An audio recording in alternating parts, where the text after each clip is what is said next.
నమస్తే అందరికీ. నేను బాగున్నాను, మీరందరు కూడా బాగున్నారని అనుకుంటున్నాను. 30 ఏళ్ల క్రితం ఈ ముగ్గురు అమ్మవార్లు కలిసి ఇక్కడ వెలిసారట. అది మీకు తెలుసా? అసలు ఎవరా ముగ్గురు అమ్మవార్లు, ఎక్కడ వెలిసారు అనేది నేను మీకు చూపిస్తాను. 30 ఏళ్ల క్రితం చిన్న రాతి మీద స్వయంభుగా వెలిసిన అమ్మవార్లను చిన్న గుడిలో పెట్టి పూజించేవాళ్ళు. ఒక 1 ఇయర్ బ్యాకే ఈ గుడిని ఇంత డెవలప్ చేశారు. అసలు అమ్మవారు ఎంత బాగున్నారంటే, శ్రీ అంకమ్మ అమ్మవారు చూడండి ఎంత అద్భుతంగా ఉన్నారో. శ్రీ మహాలక్ష్మమ్మ, మద్దిరావమ్మ అమ్మవారు, ముగ్గురు అమ్మవార్లు ఒకటే చోట వెలిసారట.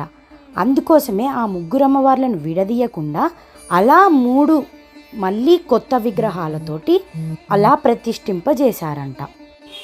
ఈ గుళ్ళో ప్రతిరోజు కుంకుమార్చనలు జరుగుతూ ఉంటాయని, శుక్రవారం ఆదివారం ప్రత్యేకంగా ఎక్కువ పూజలు జరుగుతూ ఉంటాయని, జనాలు ఎక్కువ వస్తారని ఇక్కడ చెప్తున్నారు. ప్రతి మంగళవారం మధ్యాహ్నం రాహుకాల పూజ చేపించడం ఇక్కడ ప్రత్యేకత. పూజ వివరాల కోసం కిందున్న నెంబర్లని కాంటాక్ట్ అవ్వండి. ప్రతి సంవత్సరం హోలీకి ఇక్కడ అంగరంగ వైభవంగా జాతర జరుగుతుందట. పక్కనే ముత్యాలమ్మ గుడి కూడా ఉన్నది. ఏం మొక్కులు మొక్కుకున్నా ఇక్కడ అమ్మవారికి అర్పించి కుటుంబ సమేతంగా అక్కడే వండుకొని భోజనాలు చేసి మరీ వెళ్తున్నారు.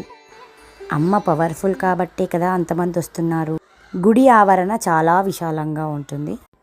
ఈ అడ్రస్ ఎక్కడంటే, ఖానాపురం నుంచి బల్లెపల్లి వెళ్ళే రూట్లో హనుమాన్ టెంపుల్ కంటే ముందు ఒక లెఫ్ట్ వస్తుంది. ఇండస్ట్రియల్ ఏరియా అంటారు దాన్ని.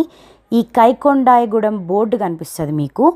దీనికి కొంచెం 100 మీటర్ డిస్టెన్స్లోనే ఈ గుడి మీకు కనిపిస్తుంది.